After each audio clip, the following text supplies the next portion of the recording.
Hello, हमें question given है, हमें दिया गया है कि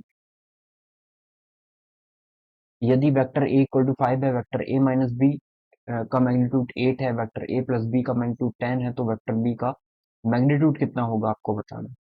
ठीक है, तो देखिए हम कैसे सॉल्व करेंगे इस क्वेश्चन को। तो हमें ये पता है कि वेक्टर हमें बी फाइंड करना है। तो ए प्लस बी और ए माइनस बी को हम क्या कर देंगे, ऐड कर देंगे तो कुछ निकल सकता है, लेकिन मैग्नीट्यूड तो बाहर आएंगे नहीं। तो हम इसको कोरिलेट करते हैं। ठीक है, इसको हम कोरिलेट करते हैं। हमें क्या बताना है, वेक्टर बी बताना है। तो एक काम कर लेते हैं हम ऐसे करते हैं कि बताइए वेक्टर ए है कितना, 5। जो भी लिखा हुआ है वो लिख लेते हैं। Vector A minus vector B कितना है, 8 है। और vector A plus vector B कितना है, 10। इक्वल टू में कितना है, 10। यही गिवन है हमें। हम एक काम करते हैं, हमें वेक्टर बी बताना है। अब वेक्टर बी तो डायरेक्टली बता नहीं पाओगे आप, तो वेक्टर बी बताने के लिए वेक्टर ए भी यहाँ डायरेक्ट नहीं रख सकते, स्क्वायर करते हैं हम। तो हम इनको रिलेट कर पाएंगे एक दूसरे से। तो vector A plus vector B, सबसे पहले इसका स्क्वायर निकाल लेते हैं।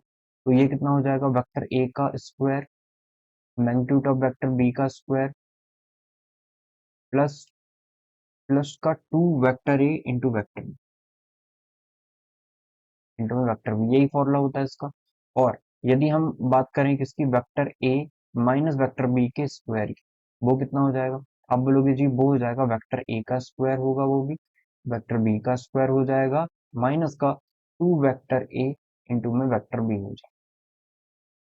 ठीक है, आई होप आपको क्लियर हुआ होगा। अब इसकी वैल्यू कितनी थी, 10 थी। तो इसका स्क्वायर किया मतलब 10 का स्क्वायर करते हैं वो 100 हो जाएगा। और 8 था तो 8 का स्क्वायर करते हैं वो कितना हो जाएगा, 64। अब इन दोनों को ऐड कर देते हैं तो हमें कितना मिल जाएगा, यहाँ पे 164, और यहाँ पे ऐड करने पे ये दोनों कैंसिल आउट हो जाएंगे। तो मिलेगा 2 वेक्टर ए का square plus 2 vector magnitude of B का स्क्वायर। ठीक है, तो अब हमें पता है वेक्टर ए का मैग्नीट्यूड कितना, 5 है, तो 5 का स्क्वायर 25, 25 मल्टीप्लाई टू 50, तो 164 माइनस का 50 हो जाएगा, और इक्वल टू में आ जाएगा 2 मैग्नीट्यूड ऑफ बी का स्क्वायर। अब इजीली बी का मैग्नीट्यूड निकाला जा सकता है। 164 में से 50 जाएगा तो 114 बचेगा, और अपॉन में 2 कर देते हैं, इक्वल टू में वेक्टर बी का स्क्वायर आ गया है। तो 2 से ये 5 टाइम, 2 से 7 टाइम, तो 57 आ गया। इसका मतलब वेक्टर बी का स्क्वायर जो है वो कितना आ गया है जी, 57। तो वेक्टर बी कितना आ जाएगा, का मैग्नीट्यूड कितना आ जाएगा, 57 का स्क्वायर रूट आ जाएगा। स्क्वायर रूट ले लिया बोथ साइड में। ठीक है, तो यही हमारा करेक्ट आंसर होगा। हमें क्या पूछा, वेक्टर बी का मान पूछा है।